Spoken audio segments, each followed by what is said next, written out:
Hey, Dan, welcome to the Zoom. We're going to need to take you off of mute. There we go. All right, your first question is from Tyler Shaw at KBTX. Hey, Dan, Jimbo was just talking about the veteran offensive line play this year and how it's kind of a big part of this team's identity. When you look at, preparing for Arkansas and the success you guys had the past few weeks, how important is it for you to keep that pass protection up against a team like Arkansas that has, caused a lot of turnovers so far this year? Well, it's always important to keep pass protection up. Obviously, you want to keep your quarterback off the ground and able to complete passes. So every week that's emphasized, and just like no other week, it'll be emphasized this week. And could a quick follow-up? When you look at this week playing Halloween night at Kyle Field, is there any sort of excitement around there? Just the fact that you're playing back at home and on a Halloween night, kind of unique? 100%. I think I don't know if maybe my freshman year we played Mississippi State Halloween night. So that might have been the last game I think we played on Halloween or close to Halloween. So yeah, I guess always game atmosphere at home. Always excited. And obviously we get Arkansas here instead of at AT&T Stadium. So that'll be fun as well. Thank you. All right, let's go to Zach Taylor from WTIW. Dan, you've been a part of this rivalry with Arkansas for a few years now. So what is it that, basically makes these games go right down to the wire? Why do you think that is? Just the competitive spirit. Both teams, obviously, both teams want to walk out victorious. So just fighting to the end is what's important. And I think that's usually what makes those games a battle. Thanks. All right, let's go to Owen Buchanan from TexAgs.com. Hi, Dan. What is it that's better? Why are y'all better as an offensive line this year? And does it even seem surprising, even to you, that y'all have only allowed one sack? Just the mindset that we came in with this offseason, after last season, this camp, this summer, this season, all around. We wanted to get better. We knew we had to get better. And I think that's the reason we've improved, just the mindset. So does it seem odd, though, that y'all have only, as someone who's a part of that just one sack all year long? Does that even surprise y'all? It doesn't. I knew what we were capable of. We all did. So. Thank you. All right, let's go to Chuck Carlton from the Dallas Morning News.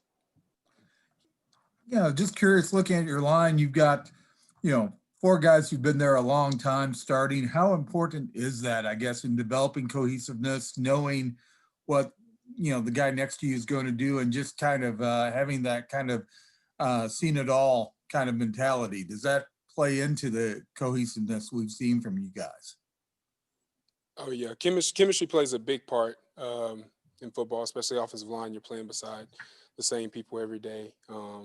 Knowing someone's tendency, the way they think, the way they move, their strengths, their weaknesses, all of that plays a part in it. And communication is a huge factor as well. So having that experience with one another and being able to play beside each other in the past, that definitely is a huge reason. All right, let's go to Gabe Bach from TexAgs.com. Yeah, Dan, I'm not sure how much you've got a chance to watch Arkansas yet, but in what areas do they appear to be most improved on defense? I see a very disciplined team. I see a team that fights to the last whistle. They're physical, for sure, and they play as a team. So it's gonna be huge this week for us to rally and be able to execute. Next up is Mike Lucas from KAGS. Hey, Dan, two-part question here. One, how beneficial is having a bye week almost exactly midway through the season for you guys to regroup and fix some things? And then two, what'd you learn most about your own team during this most recent bye week? It's always huge. during the season for a bye week. Obviously, we got guys banged up and bruised up, and we need guys to come back. And just so happens it falls almost in the middle of the season, which is, I guess you could say, nice. And I think I don't think we use this as a week to take off. I think we use this as a week to get better.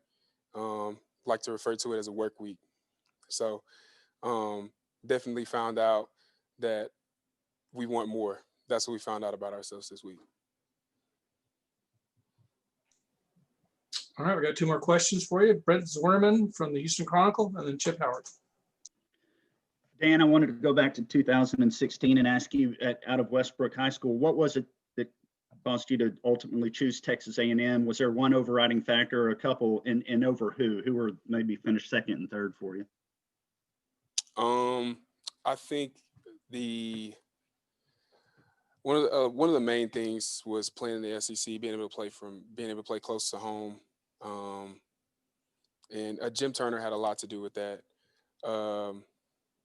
And really just wanting to play in my home state, man. So my people could come and see me play every Saturday, and making a 40-year commitment, as some like to say, to the Aggie program. Being in Beaumont, you're a little closer to the SEC than a lot of people, huh? Being in that area, you probably had a little more inclination toward it. Would that be accurate? That would be accurate, I guess you could say. Okay. Hey, and also you're kind of proof that stars don't really mean much in the recruiting process. You know, you've started a little bit in each of your 4 years. When you're like say a 3-star guy, is that something you use as motivation in high school and say, hey, I'm going to prove these guys wrong? I wouldn't really say that, because it's something I really never paid attention to.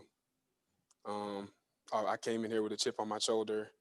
I don't really have a belief if stars matter, if they do. I'm speaking for myself. Like I said, I just really never paid attention to it. Seems kind of crazy. You are playing almost a full season, but you still have the opportunity to come back for another year. Is that something you even consider? I think it's a good option. It opens doors. So you'll just decide that later. It opens doors. Okay. I'll leave it at that. Gotcha. Thank you. All right, and we'll finish it up with Chip Howard from Sports Talk. Dan, how many guys on the team do you think are aware of the history of A&M in Arkansas going back into the 1960s in the old Southwest Conference? Do you think many guys know about that? I'm not sure, but I will say that Arkansas is an opponent we have to face, so we're looking at them like we would any other opponent. Do you feel like that since you've been here that maybe they've taken it, I want to say more seriously, but more intense than you have in a couple of games? Every game's a big game. You don't take any game lightly. You look at every game the same. So. Thank you. All right, that's all the questions we have for you, Dan. Thank you. Appreciate you. Good work.